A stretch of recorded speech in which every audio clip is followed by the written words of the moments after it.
In this video, we want to find a limit as x approaches 0 of 1 minus cosine of x squared over x times sine of x. So let's plug in x equals 0 to get 0 over 0, which means we have to use L'Hopital's rule. The derivative of the top, we have to use a chain rule, so we bring down the exponent, leave the inside the same, subtract 1 in the exponent, and then take the derivative of 1 minus cosine of x to get sine of x.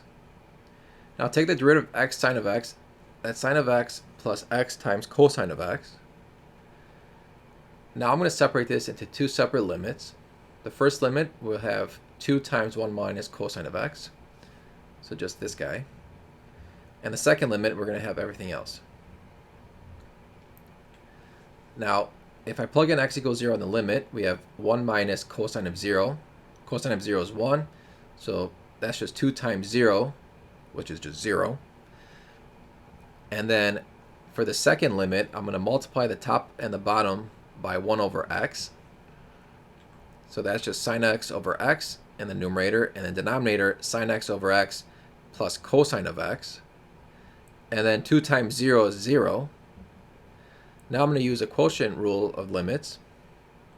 So we can break this up into two separate limits. So that's going to be limit x approaches 0 of the top over limit as x approaches 0 of the bottom. The limit of sine x over x is just 1. And then if I plug in 0 in for cosine, I also get 1. So that's 0 times 1 over 1 plus 1, which is 0. Now you may be wondering, why didn't I just stop when I got the first limit to be 0?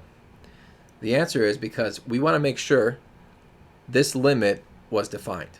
If the limit was infinity or negative infinity, then, or it did not exist, then we couldn't assume that, because it would be an indeterminate form.